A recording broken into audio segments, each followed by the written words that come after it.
हाल ही में भारतीय शेयर बाजार में एक बड़ी गिरावट आई, जिससे इन्वेस्टर्स काफी चिंतित हैं। जैसे ही बाजार में गिरावट का दौर शुरू हुआ, सेंसेक्स और निफ्टी में भी भारी गिरावट देखी गई। इन्फोसिस, टाटा मोटर्स, टाटा स्टील जैसी बड़ी कंपनियों के शेयरों में से 8 से 10% तक की गिरावट आई, जिससे इन्वेस्टर्स के लिए एक मुश्किल समय आ गया है। इस गिरावट का जो रीजन है वो वैश्विक आर्थिक परिस्थितियों और अमेरिका राष्ट्रपति डोनाल्ड ट्रंप द्वारा लगाए गए टैरिफ, जो भारत समेत कई देशों की आर्थिक स्थिति पर प्रतिकूल असर डाल रहे थे। भारत के अलावा एशियाई और अमेरिका बाजारों में भी गिरावट देखी गई थी। भारत में सेंसेक्स एक हफ्ते में 42,273 से गिरकर 28,288 तक आ गया। साथ ही वॉलेटिलिटी इंडेक्स यानी VIX ने भी 19.26 तक उछाल मारी, जो बाजार में अस्थिरता को दर्शाता है। अब ऐसे में सवाल ये उठता है कि क्या ये गिरावट केवल एक करेक्शन है या फिर हम किसी बड़े आर्थिक संकट की ओर बढ़ रहे हैं। एक्सपर्ट्स का मानना है कि इस गिरावट का कारण वैश्विक व्यापार युद्ध और कच्चे तेल की कीमतों में गिरावट है। हालांकि अगर शेयर बाजार के इतिहास पर एक बार नजर डालें तो इस तरह की गिरावट के बाद बाजार में सुधार भी देखने को मिला है।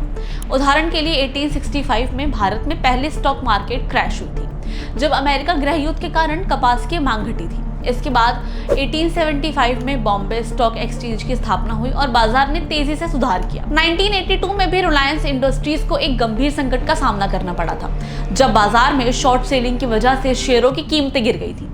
धीरूभाई अंबानी ने अपनी फ्रेंड्स ऑफ रिलायंस को एकजुट किया और 3 दिन के लिए बाजार बंद कर दिए, जिससे छोटे इन्वेस्टर्स को बचाया जा सके। इसके बाद शेयर बाजार में एक तेज उछाल आया।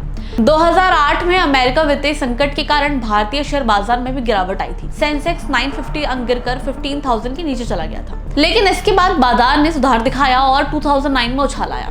इसी तरह कोविड-19 महामारी के दौरान भी भारतीय बाजार में भारी गिरावट आई थी, लेकिन 2020 के अंत तक बाजार ने फिर से तेजी पकड़ ली थी।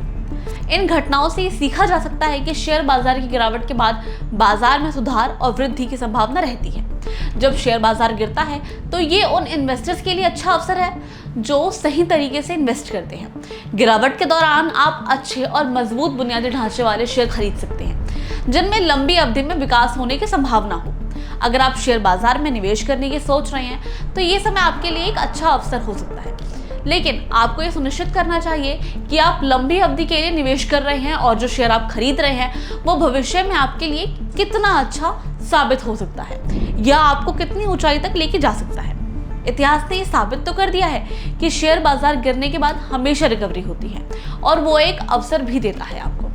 हालांकि इसे लेकर इन्वेस्टर्स को सतर्क रहना चाहिए और अच्छे शोध के साथ ही निवेश करना चाहिए।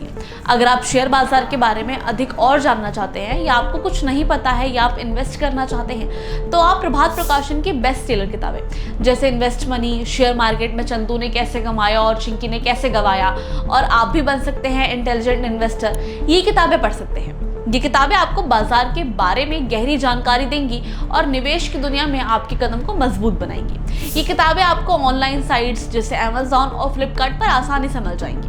अब अंत में ये देखना होगा कि बाजार कब तक इस दबाव में रहेगा और कब वापसी करेगा। क्या आपको लगता है कि गिरावट खरीदारी का अवसर है या फिर किसी बड़ी मंदी का संकेत? अपनी राय हमें नीचे कमेंट सेक्शन में जरूर बताइएगा।